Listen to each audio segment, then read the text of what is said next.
¿Cómo están? Muy buenos días, bienvenidos a Más que Noticias. Mientras se juega el partido Holanda frente a Chile, que está peleadísimo, aquí se está jugando otro partido en el Ministerio del Interior, porque los rumores en redes sociales es que Walter Albán estaría dejando el Ministerio del Interior y dicen que ya tendría reemplazante, que sería nada menos que Daniel Urresti, que es el alto comisionado para la lucha contra la minería ilegal. Eso es lo que se dice, esos son los rumores. La pregunta que les planteamos hoy en el Twitter y que ya está en nuestras cuentas es: ¿está usted de acuerdo con que Walter Albán deje la cartera del Interior? Escríbanos a, como siempre, @VertisPamela, que es mi cuenta personal, @ATV_más y @Más que Noticias. Vamos a ver rápidamente los titulares.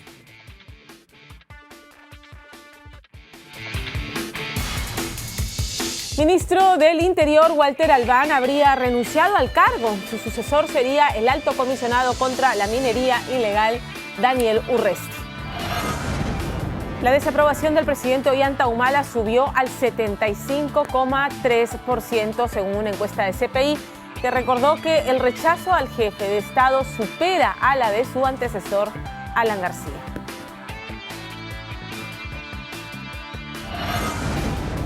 Se encuentra ya fuera de peligro el joven que resultó con un profundo corte en el cuello durante una pelea y una balacera registrada en una discoteca en Miraflores.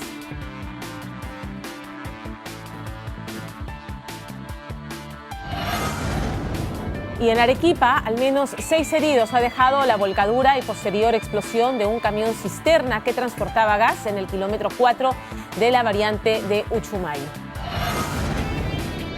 Y a las 3 de la tarde, en simultáneo, la fiesta mundialista continúa. Camerún se enfrentará contra Brasil en el estadio de Brasilia. Mientras tanto, Croacia y México disputarán un partido en el Itapaivá Arena de Pernambuco.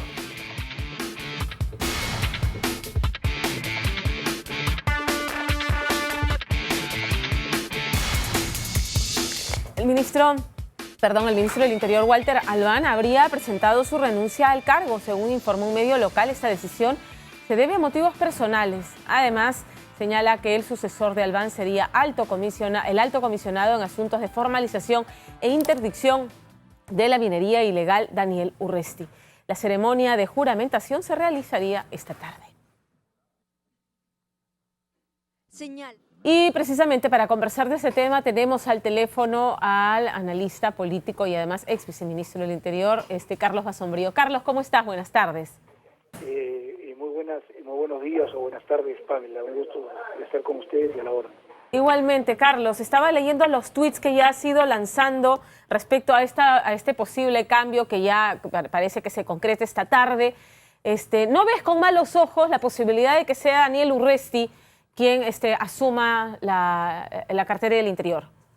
Fíjate, mira, a mí yo lo que quisiera enfatizar es que mi preocupación persiste por el lado más a nivel presidencial. Este es el 6º ministro del Interior. Y si uno, para hacer hay un solo ministro de Economía que da cuenta de una continuidad, una política institucional.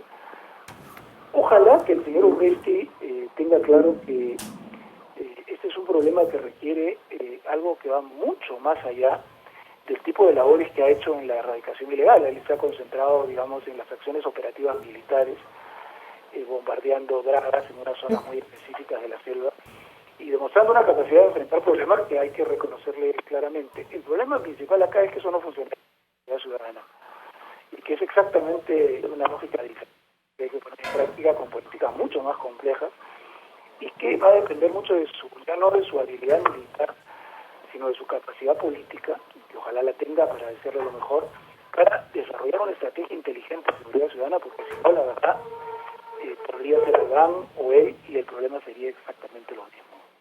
Ahora, es lo que tú mencionabas, ¿no? Es sintomático que una de las principales preocupaciones en todas las encuestas es precisamente la inseguridad ciudadana.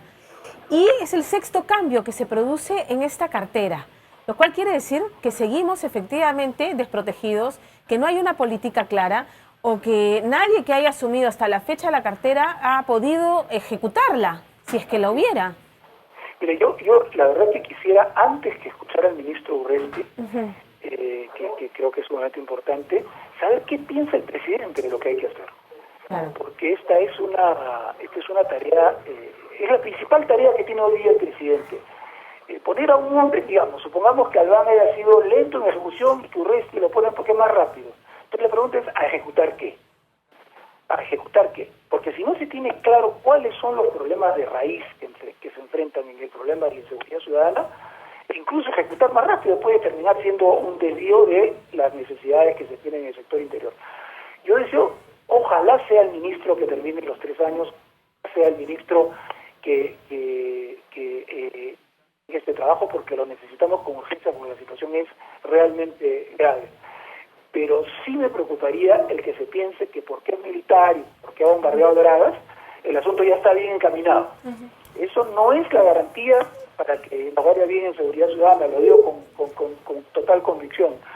Lo que se necesita son estrategias policiales, no militares, estrategias de prevención, por otro lado, funcionamiento del sistema penal, etcétera, pero que requieren muchas medidas simultáneas que vengan acompañadas con una lucha contra la corrupción que sea absolutamente frontal. No lo vemos desde el inicio. Yo perdería la esperanza en el ministro como la perdí con Walter desde el inicio, cuando vimos que en el caso de López Meneses esquivó el problema. Para mí dije, aquí se acabó. Porque si no hay una lucha frontal en los temas de corrupción, estamos fregados.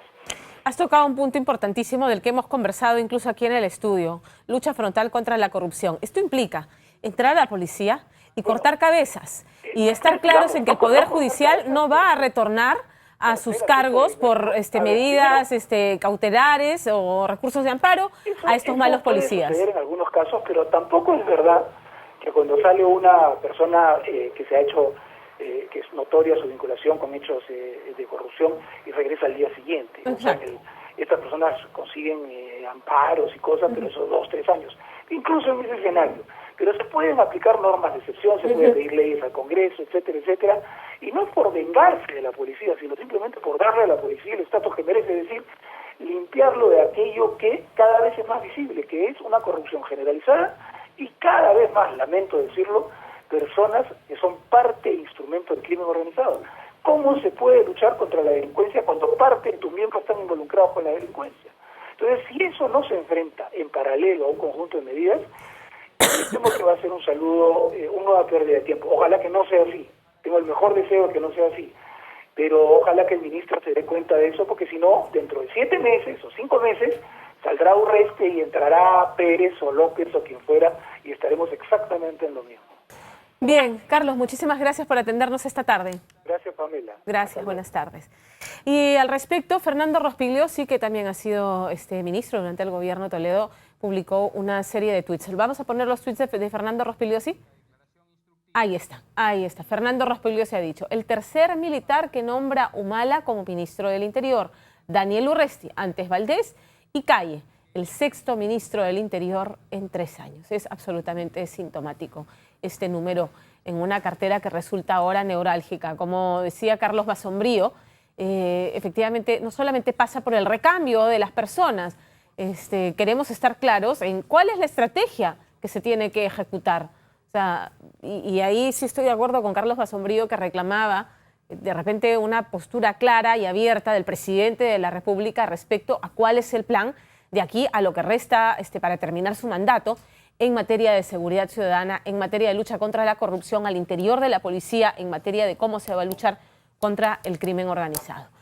Nos vamos en vivo a la DIROES. Jesús Reyes nos informa sobre una nueva audiencia del caso de los diarios Chicha. Hola Jesús, buenas tardes. Fecha 27 de octubre del 99. Sí, Pamela, ¿cómo estás? Buenas tardes. Estamos aquí en una audiencia más que se le sirve a Alberto Fujimori por el caso Diario Chicha. Se encontraba interrogando a el señor Oscar Aguilar, perito contable, el procurador el procurador Joel Segura, cuando de pronto el expresidente Alberto Fujimori se levantó y se acercó donde su abogado, y William Paco Castillo, y le dijo que no estaba de acuerdo con el informe que se estaba dando. Así que el abogado se dirigió a la sala y le dijo de que solamente tenía 10 preguntas para hacerle al perito contable, por lo que solicitaba que se suspendiera esta audiencia. No pudimos escuchar exactamente con claridad lo que dijo porque el micrófono del abogado estaba apagado. Así que lo que pudimos escuchar fue eso y dijeron que en cualquier momento iban a suspender esta nueva audiencia. Continúa hablando el abogado de Alberto Fujimori, William Castillo, pero su micrófono no tiene audio, por lo que es un poco difícil escuchar lo que se está hablando. Vamos a tratar de acercarnos lo más que podamos, Pamela, para ver qué es lo que está pidiendo. Testificó, y en todo caso, este documento pues llegó muy tarde, porque cómo se va a debatir, cuál va a ser el mérito que le vamos a dar, si en su oportunidad el señor fiscal no tuvo esto a la mano para preguntarle y repreguntarle. Si esto se admite, se admitiría en todo caso con todos los elementos de la crítica, pero no sería dable que se incorporen a este tráfago jurídico digo. 12:11, tenemos problemas en la señal de transmisión desde la DIGROES y además que lamentablemente el micro que utiliza el abogado del expresidente Alberto Fujimori no está conectado, no está funcionando. Vamos a regresar con esa información más adelante. Lo que está ocurriendo es que se está sustentando la forma en que se trasladaban no es la palabra, se desviaban fondos del servicio de inteligencia, dinero que debiera estar destinado al trabajo de inteligencia de las Fuerzas Armadas, se desvió para financiar la campaña que ya todos conocemos para la reelección del expresidente. Una reciente encuesta de CPI reveló que la desaprobación del presidente Ollanta Humala ha subido a 75,3% en junio, casi un punto porcentual con relación al mes anterior en que obtuvo 74,5%.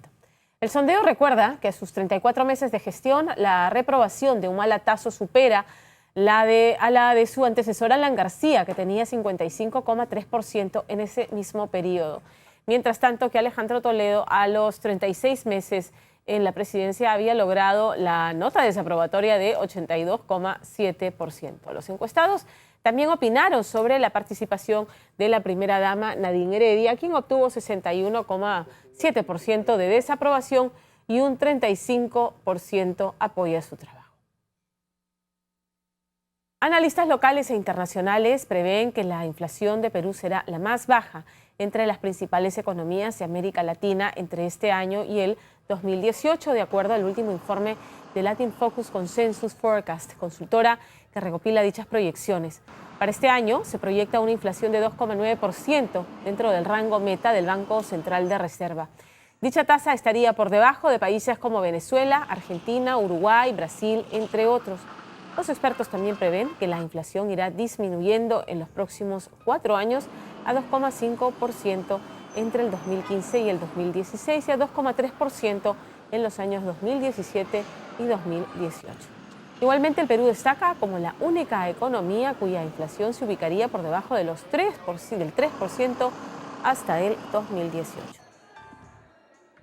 Y la Comisión de Fiscalización del Congreso solicitará el levantamiento del secreto bancario y de la reserva tributaria de 19 personas vinculadas al gobierno regional de Tumbes. Así lo informó el presidente de dicha comisión, Vicente Ceballos. En esta solicitud está incluido el levantamiento del secreto bancario del expresidente regional de Loreto, Gerardo Viñas, del expresidente regional de Tumbes, Gerardo Viñas. Ceballos convocará a una sesión para este viernes, donde ha previsto recibir al titular del gobierno regional de Huánuco, Luis Picón, a quien se esperaba la semana pasada, pero que se excusó de asistir remitiendo una carta, como señaló Ceballos.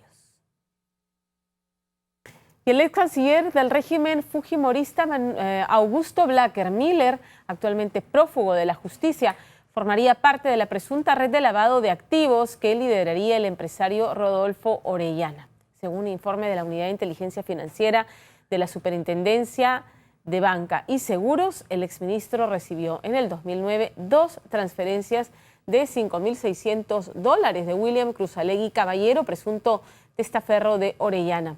La investigación señala que el ex canciller envió en octubre del 2010 más de $34.000 a la compañía Orellana Asesores y Consultores SAC, firma que utilizaría principalmente este empresario para lavar dinero.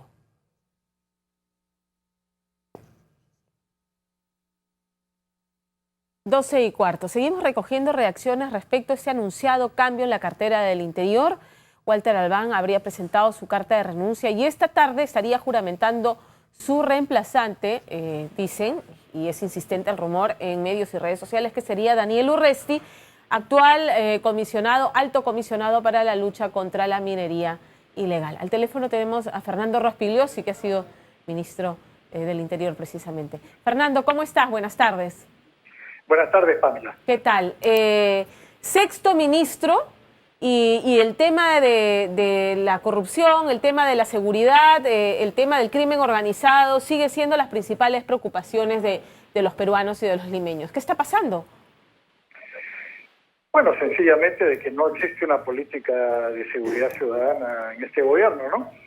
Entonces lo que hacen es cambiar ministros, como dices tú, el sexto en menos de 3 años, es realmente un verdadero récord aún para el Ministerio del Interior, y están buscando una solución mágica, o sea, como sacarse la lotería, ¿no? A ver, pongo a este, pongo al otro, pongo al de más allá, a ver que si de repente con alguno la cosa funciona. Así no es, pues, es un desastre realmente este gobierno en materia de seguridad y creo que lo que acaba de ocurrir muestra de que no hay muchas perspectivas tampoco, ¿no? Walter Albán no dio la talla o no se le permitió trabajar. ¿Qué ocurrió? Él presenta su carta de renuncia, esgrimiendo qué razones personales, entiendo, pero debe haber sentido cierto malestar en una cartera caliente como es la del Interior. Bueno, lo que pasa es que él llegó ahí de casualidad, ¿no? Con el escándalo de López Meneses hubo cambios, cayó el ministro del Interior y justo en ese momento habían sacado a Walter del cargo de embajador en la OEA porque se le iban a dar a este individuo Jiménez, pues no, que es un perrito faldera del gobierno, entonces tenían que dar algún puesto y escogieron la embajada en la OEA. Entonces lo sacaron a Walter y Walter estaba en el aire y justo cae cuando sacaban al ministro del Interior de aquel entonces, a Pedraza. Entonces lo pusieron en ese cargo como una emergencia, ¿no? Pero obviamente Walter Albán no tenía el perfil para ese cargo. No, pues no conoce, no sabe, no tiene idea. Entonces, bueno, ahora otro cambio más, se ponen a un militar que tampoco sabe nada del asunto. Ya es el tercer militar que ponen en este gobierno, ¿no? El primero fue Valdés, el segundo Calle, en fin, como digo, van probando a ver si a alguno le funciona, ¿no? Pero no hay una política de seguridad ciudadana. O sea que estamos hechos. Digamos, ¿cuál es el panorama en lo que resta del gobierno de Ollantumala respecto a este tema de seguridad ciudadana? Bueno, negro es el panorama, ¿no? Porque lo que se requiere es un cambio sustancial, o sea, se requiere que haya una política y que las personas que vayan al ministerio vayan a aplicar esa política, claro. No que vayan probando a ver, porque este señor va a llegar ahí y va a empezar otra vez desde cero. No, pues 3 años y empiezan nuevamente desde cero. Además, este señor se ha hecho conocido porque vuela dragas y hace esas cosas, pero ¿cuántos mineros informales han formalizado? Menos del 1%, y ya se cerró el padrón. O sea, es un fracaso completo de la política de formalización, porque la política era formalizar a los informales. Bueno, y de premio, el Ministerio del Interior. Francamente, yo creo que las cosas no pintan bien, ¿no? Conversaba hace un rato con Carlos Basombrío y él me decía que en realidad lo que espera, además a propósito de la juramentación esta tarde, si se produce, es un pronunciamiento del propio presidente de la República respecto al tema seguridad ciudadana, corrupción, crimen organizado, respecto al tema de seguridad en general. ¿Crees que esto se produzca? ¿Crees que el presidente Ollantumala salga a dar la cara respecto a este tema y este cambio nuevamente? Lo dudo mucho, ¿no? Ojalá que fuera así, lo que pide Basombrío se llevara a la práctica, pero yo dudo mucho que ocurra, a menos que el Espíritu Santo haya tocado hoy día al presidente Humala. No veo de dónde le van a salir las ideas, si no las tiene en la cabeza, no las ha tenido antes, no veo de dónde van a salir, ¿no? Pero naturalmente la función del presidente sería asumir el liderazgo en este tema, pero yo dudo mucho de que vaya a dar la cara. No, él siempre se esconde cuando hay problemas serios. Bien, Fernando, gracias por atendernos esta tarde. Gracias, Leti. Hasta luego. Cambiamos de tema. Esta madrugada 4 personas heridas, una de ellas de gravedad, dejó un enfrentamiento y balacera al interior de una discoteca en la cuadra 3 de la avenida Benavides en Miraflores. Un vaso voló hacia mi cara, me rompió mi nariz. ¿Había una agresión, entonces una gresca? Claro, y hubo balacera. Visiblemente nervioso, este joven contaba el horror que ocurrió al interior de la discoteca Hypnotic, ubicado en el exclusivo distrito de Miraflores. De acuerdo con su testimonio, más de 6 disparos fueron los que se escucharon en el local donde se produjo esta gresca, que se habría originado presuntamente por el lío de 2 mujeres. Inmediatamente la policía cercó el lugar donde intervino a esta camioneta blanca, cuyos ocupantes también se encontraban ensangrentados. En total 4 personas quedaron heridas, una de ellas identificada como Renato Espinosa Milla. Fue trasladado hasta el hospital Casimiro Ulloa debido a que, según primeras informaciones, le habrían cortado la yugular con un vaso roto. A un chico lo dejaron tirado. Estaba cortado su yugular de acá a acá. ¿Cómo habría empezado la gresca? No, de adentro lo sacaron. A la hora que lo dejan tirado se escuchó las balas y a nosotros ya nos dimos nuestro perímetro. Lo querían tirar acá, pero no, el otro grupo de seguridad lo quería tirar acá. No, ese es su perímetro. 6 balas. 6 disparos. 6 disparos. En la pista se notaban los rastros de sangre que habría dejado Espinosa al momento de ser auxiliado por personal médico. Otro de los heridos fue identificado como Aníbal Collantes León. Estábamos tocando y de la nada hubo una pequeña discusión y comenzó a simplemente haber una bronca, ¿no? Como por decirlo así. Nada más. Nos informan que había una balacera al interior. La verdad que no escuchaba. Yo estaba tocando, estaba con la bulla del escenario, no escuchaba nada. No. Así dicen, pero la verdad que no. La policía investiga las verdaderas causas de este ataque, que pone en evidencia la ola delictiva que se ha apoderado de la capital. Y sobre este mismo caso se encuentra fuera de peligro Renato Espinosa Milla, quien resultó herido durante la pelea y balacera registrada en la discoteca Hypnotic en Miraflores.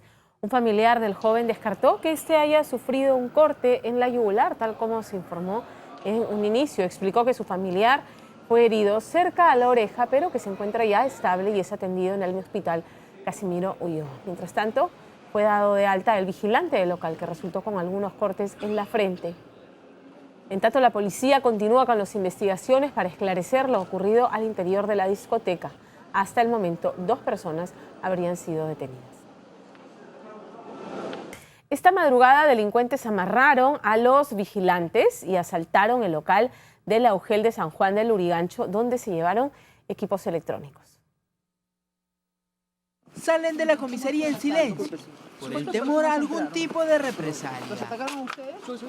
¿Los llegaron a golpear? Se trata de los 2 agentes de seguridad de la Unidad de Gestión Educativa Local, UGEL 05 de San Juan del Lurigancho, que fueron golpeados y maniatados por 5 delincuentes que ingresaron para asaltar el local. Según indican los efectivos del serenazgo de la zona, ellos escucharon gritos de auxilio cuando realizaban su vigilia. Al ingresar, encontraron a los vigilantes en paños menores. Ellos habían logrado llegar hasta la puerta, tras estar amarrados de pies y manos por el lapso de más de 3 horas. Los 5 delincuentes estaban completamente armados y de esta UGEL ubicada en la cuadra 1 de la avenida Próceres de la Independencia se llevaron laptops, computadoras y hasta intentaron sustraer la caja fuerte. Las diversas instalaciones del local tienen cámaras de vigilancia, pero los asaltantes también se llevaron las memorias de dichas cámaras. Esto dificultaría las investigaciones a cargo de la IRINCRI 2 de San Juan del Lurigancho. Esta madrugada un hombre resultó herido luego que su auto chocara contra un semáforo en San Juan de Lurigancho, mientras que en San Miguel un chofer resultó ileso tras impactar contra un poste. El volante y unas copas de más siguen siendo la peor de las combinaciones. El conductor de este vehículo se salvó de milagro tras impactar salvajemente su auto contra un poste en el cruce de las avenidas Prolongación Ayacucho con José de la Riva Agüero en San Miguel. El dueño del vehículo fue identificado como José Andrés Contabay Román. La bolsa de aire pudo salvarlo de este accidente. Sin embargo, deberá pagar los daños causados en la zona. Por otro lado, en la cuadra 2 de la avenida Próceres de la Independencia de San Juan del Lurigancho, Otro conductor impactó su auto contra el poste del semáforo. Al parecer, el chofer habría pestañeado por unos segundos, protagonizando el accidente. Aquí, quien llevó la peor parte fue el copiloto, quien fue atendido rápidamente por paramédicos de SAM, mientras que el vehículo fue llevado a la comisaría de Caja de Agua. Estamos con el congresista y segundo vicepresidente del Congreso, Luis Iberico, para escuchar sus comentarios respecto al anunciado cambio en el Ministerio del Interior. El sexto ministro del Interior sería en menos de 3 años. Congresista Iberico, ¿cómo está? Buenas tardes. Buenas tardes, Pamela. Encantado. Bueno, sorpresiva este cambio, que si se confirma, revelaría, creo yo, que el gobierno quiere dar una imagen de más mano dura, firmeza, y se le quiere llamar mano dura en el sector interior. Y sin desmerecer las credenciales de Walter Albán, que tiene otro perfil. Quizás el general Urresti pues ofrezca ese perfil de salir a la cancha, de medidas más efectivas en las calles, un liderazgo que siempre se requiere en el sector interior. Pero si es así, me parece en parte bien, porque la gente quiere ver eso para recuperar un poquito la sensación de que la autoridad está en la calle cuidándote, pero tiene 2 desafíos importantes el general Urresti, ¿no? Uno de ellos, él es un general del ejército, y tradicionalmente hay un desencuentro a veces entre Ejército y Policía Nacional del Perú. Y creo que el primer desafío es ganarse el respeto de la policía, que es la mejor manera de ejercer un liderazgo. Y eso empieza por respetar pues a la institución, obviamente, ¿no? A la jerarquía policial, entender que la formación y las funciones del policía son diferentes a las de un militar. Porque necesitas ese liderazgo ante la propia Policía Nacional del Perú, que es la que va a realizar la acción concreta en las calles, y necesitas también ese liderazgo para lidiar con la corrupción, que es algo que hay que extirpar del seno de la Policía Nacional del Perú, ¿no?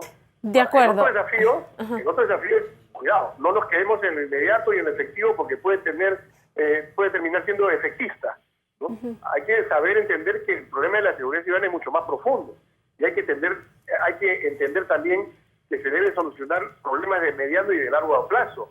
¿Qué hacemos con la juventud, con la educación, con la formación de estos jóvenes para el trabajo, con el empleo, con las familias, es decir, la salud pública, las drogas? Es un tema muy complejo y así también hay que entenderlo, ¿no? No quedarse esperando soluciones de estos temas para mañana o pasado, pero entender que hay que actuar también sobre las raíces del problema. Ahora, tengo la sensación con este sexto cambio de que en realidad no hay un plan concreto desde el gobierno, y esto ya también le compete a la presidencia del Consejo de Ministros y al propio presidente de la República. Conversando con Fernando Rospigliosi y Carlos Basombrío, comparten la opinión de que lo que ocurre realmente es que no es solamente la persona para ejecutar el plan, sino que simplemente el plan no existe. Entonces no hay que ejecutar, no hay ideas claras, no hay un plan concreto. Esto revela en efecto lo que tú estás diciendo y lo que dice gente tan experimentada como las que has mencionado. Si bien en efecto puede ser el que te estoy mencionando, y yo siempre he dicho, ¿no? El interior necesita liderazgo, ¿no? Como lo tuvo, por ejemplo, Rospigliosi en su momento, ¿no? ¿Quién lo duda? Un liderazgo alto, con un conocimiento del sector. Pero si solamente estamos cambiando de figuras para dar sensaciones, impresiones, estamos revelando que no tenemos claras las cosas, no tenemos un plan claro, bien definido, ¿no? Así que eso también es algo que, como yo te digo, si vamos a trabajar en mediano o largo plazo, tiene que demostrarse que en efecto, pues, hay planes de corto, mediano y largo plazo, que al final, el largo plazo, Pamela, es el más importante. De acuerdo. Porque en otros países hemos tenido experiencias como esta. Mano dura, muy bien, todos a la cárcel, muy bien. A los 3, 4 años esa gente que entró a la cárcel sale corregida y aumentada. Claro. Y si no solucionar el problema del mediano y largo plazo, la situación empeora, ¿no? Significa hoy día muy bonito, ¿no? Y mañana el problema se agudiza. Entonces, yo le deseo éxito al general Urresti, ¿cómo no? Creo que todos se lo tenemos que desear además. Y espero que se presente a una sesión pues extraordinaria en la Comisión de Defensa. Pero ojalá que sepa enfrentar bien esos desafíos que implican pues tener la vista puesta en el horizonte y no solamente en lo inmediato. Muy bien, congresista Iberico, muchísimas gracias. Buenas tardes. Y también nos enlazamos ahora con el exministro del Interior, Remigio Hernani. General Hernani, ¿cómo está? Buenas tardes. Buenas tardes, gracias por la llamada, gracias. No, al contrario, usted que ha estado frente a la cartera, ¿Qué le parece la posibilidad de que sea un general, un militar, quien asuma la dirección? Definitivamente eso es muy negativo para el sector interior. No va a dar ningún resultado. Desde mi punto de vista, el señor Urresti, que dicen que sería el nuevo ministro, hay que esperar que juramente no tiene el perfil para ser el ministro interior. El ministro interior se necesita conocimientos de seguridad ciudadana. El señor Urresti no tiene ese tipo de perfil, no tiene ese tipo de preparación. Él es un militar reconocido, pero el ámbito militar no tiene nada que ver con el sector interior. Dos temas, general Hernani. Manejo técnico. Sí, si me permite, dos temas. Lucho Iberico, conversaba con el congresista Iberico y me decía, aparentemente lo que se quiere dar es la sensación de que entra alguien como que con mano dura, que va a salir a las calles y que se van a mostrar como una medida efectista, que se van a ver resultados. Pero Daniel Urresti, en la lucha contra la minería ilegal, ha estado pues en esta quema de dragas, ¿no es cierto? Un enfrentamiento así frontal con la minería ilegal, y de repente ese es el efecto que se busca dar. Estamos trayendo un hombre de acción al Ministerio del Interior. Pero, sin embargo, ¿hay un plan para llevarlo a la acción? No, definitivamente no, todo es improvisación. Así como, mire usted, si fuera así, entonces que suspenda la garantía, pues. Estamos en estado de emergencia, bueno, si suspenden las garantías, detienen a todo el mundo y no hay responsabilidades, pero en el sector interior hay que tener conocimiento que hay limitaciones que la ley establece y hay que respetar a la ciudadanía y hay que, de todas maneras, tener un plan, una estrategia para poder dar solución al problema de la inseguridad ciudadana en el país. Y vemos los resultados, ¿viste? Los anteriores señores ministros, el señor comandante Valdés, fue el reingeniero del Ministerio del Interior, porque él dijo que iba a hacer una reingeniería y votó del 1 al 30, a los generales les dio de baja y lo puso al 31 al señor Raúl Salazar. El autor del caso López Meneses. Entonces, mire usted qué clase de reingeniería demostró el señor Valdés. Luego también otros militares, el general Calle, también igualmente no dio ninguna solución. Pero hablando de la renuncia del señor Albán, que es un académico, un intelectual, el defensor del pueblo. No era el perfil para la cartera. No tenía el perfil. El verdadero ministro era el señor Pedraza, siempre manejó los hilos. Yo no sé con qué cara el señor Pedraza maneja los hilos y funge de asesor principal de seguridad ciudadana del señor presidente de la República. ¡Qué vergüenza! Con tremendo escándalo de López Meneses. Ese señor debería estar en la fiscalía respondiendo por qué se dio ese resguardo, ¿no? Exacto. No como asesor principal. Que cuando uno habla esas verdades como las que estoy diciendo yo, dice los opinólogos. No, yo no soy opinólogo, yo digo la verdad. Y lo digo frontalmente, señor Pedraza. Usted le hace mucho daño a la Policía Nacional. Salga usted del sector interior, renuncie usted, desaparezca del ambiente del sector interior. Le hace demasiado daño, señor Pedraza. Bien, señor general Hernani, le agradezco habernos atendido esta tarde. Muy amable, gracias. Son las 2:33. Dicen en redes sociales que no solamente se iría Walter Albán, se están voceando algunos cambios más en el gabinete, lo sabremos esta tarde, pero es que se especula mucho respecto a la permanencia del ministro del Ambiente, Pulgar Vidal, a propósito pues de estas modificaciones que se han realizado en este paquete de medidas que el gobierno ha propuesto para impulsar la inversión privada. Está el tema de recortes de algunas facultades del Ministerio del Ambiente respecto a la regulación de las empresas en relación a la protección al medio ambiente. Entonces dicen, a Manuel Pulgar Vidal le han cortado un brazo. ¿Seguirá o permanecerá en el gabinete? Esa es una pregunta que se están planteando ahora. Vamos a ver, porque se anuncia juramentación para esta tarde probablemente. Hacemos una pausa en Más que Noticias y regresamos.